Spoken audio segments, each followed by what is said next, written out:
growing up. When Branwell was 14 or 15, he did a lot of oil paintings. He painted people in the village, and it was easy to recognize the faces in the pictures. Later, he did a fine painting of his 3 sisters. I was very proud of him. We all decided he would become a famous artist. Charlotte went to school again when she was 15. It was a much better school, Miss Wooler's school at Roe Head. I don't think Charlotte liked school, but she wanted to be a teacher, a governess, so she worked hard. I taught Branwell at home, and Aunt Branwell taught Emily and Anne. The girls and Branwell were learning to play the piano, and Branwell played the music in church. Emily and Anne had dogs, and they used to take them for walks on the moors. Anne's dog was called Flossie, and Emily had a big strong one called Keeper. Keeper went everywhere with her.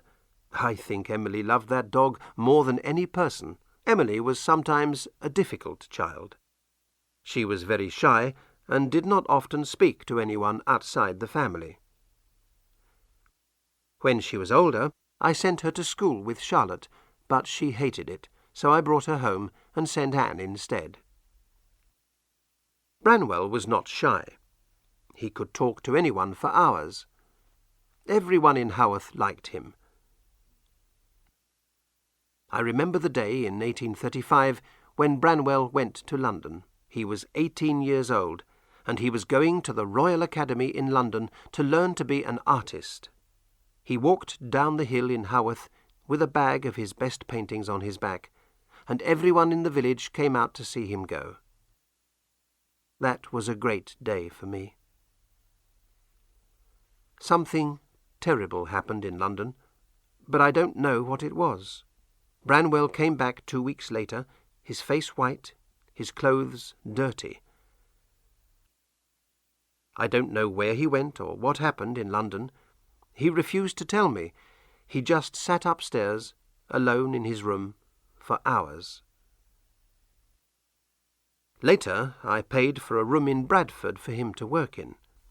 He could paint pictures of famous people there, I thought. It was easy work for him.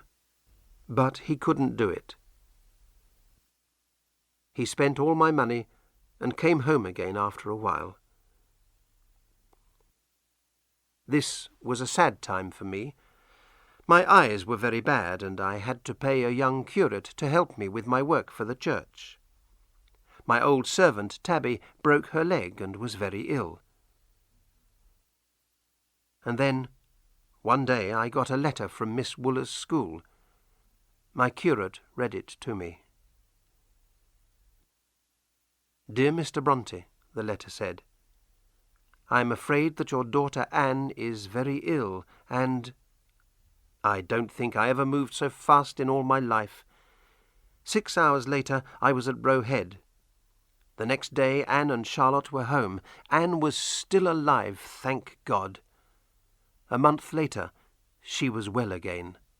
Thank God. All my children were safe at home.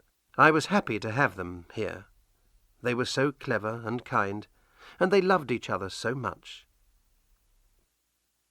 But I was an old man with bad eyes, and Aunt Branwell and I had very little money. My children had to find work somewhere in order to live. But what sort of work could they do?